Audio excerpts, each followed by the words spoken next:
Dom, Sister Mary Dominica, Dom, I think it's most of us know it.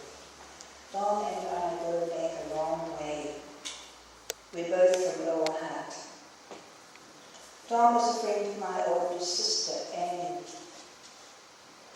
The two of them would ride home from church or other gatherings, and when they came to the road to go their different directions, they would stop, lean on the handlebars of their bikes, and talk.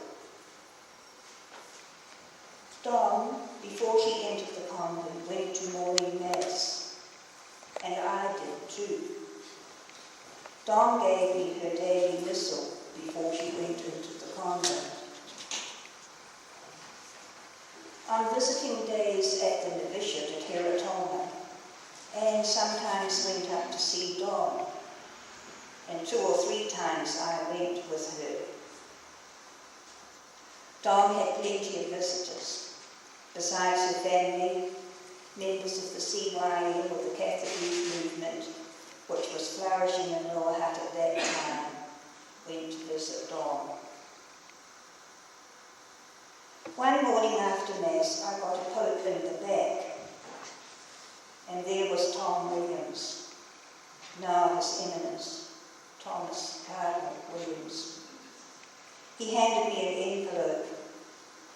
"This is for you, from Patsy." Inside was a brochure about the SMSM. I was not pleased to get it. I put it in a drawer under lots of clothes. However, now and then I took it out and had a look at it. Eventually I joined the SMSM. Later, when I told Dom about that brochure she had given me long ago, I knew she didn't remember. But of course she said she did, and claimed that she was instrumental in my vocation. When I told Cardinal Tom about it much later, he didn't remember his part either. Dom worked for the New Zealand Railways, and I think she worked for the Southern Cross newspaper. I don't know in what capacity. The newspaper didn't last long. One little recollection I have of Dom from this era was her walking along the platform of Wellington Railway Station and the click-clack of her high heels. Dom lived not far from us, and sometimes she came along to our place and would knock on the door, and my father was very fond of saying, "Patsy knocks, so does her brother." I went to Samoa straight after my profession, and Dom was there. She was teaching at St. Joseph's School, Laura. I remember her as being fiercely competitive. She wanted or needed her pupils to not only succeed in exams, but to be better than anyone else. The same with basketball. She wanted or needed her teams to be best. They weren't always. I understand now why Dom so much needed to succeed. Her young days were in the time of the Great Depression. Families were struggling, especially large families. People were poor. Times were tough. Dom didn't go to secondary school, but she attended night classes. She educated herself. She was a prolific reader, a real bookworm throughout her life. Dom wanted or needed her place in the sun. She would strive for that, even aggressively so. That was her personality, lively. She had a delightful sense of humour. Most of you who are here would know of Dom's work at the Ambulance Centre at Point Howard at Trafalgar Street, Waterloo.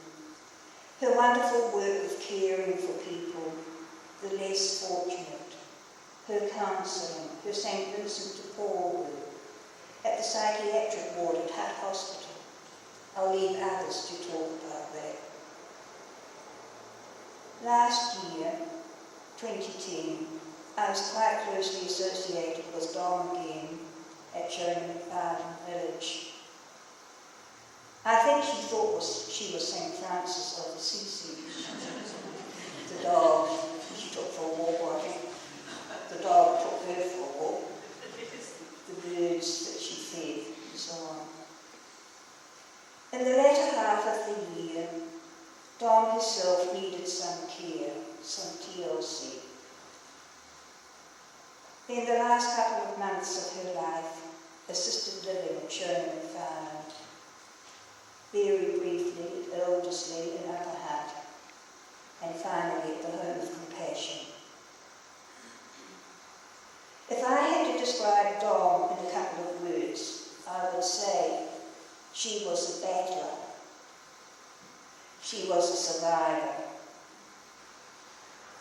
Dom was very effective with her work for the less fortunate, the needy in so many and various ways, all kinds of needs. She had empathy for them. She had been through the mill herself. She had struggled. She had striven throughout her life to be someone. Finally, Dom was at peace.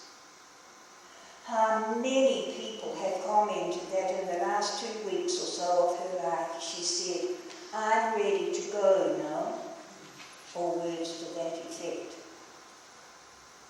She had her 85th birthday party a couple of days after Christmas with her family. She had Christmas, New Year, a day of gathering at Holyoke Crescent for Sister Tomoko's renewal of vows, meeting up with her family, friends, sisters, all great celebrations. Dom was ready to go. Her God called her to himself. Rest in peace, Dom. Anybody else, please come up and share.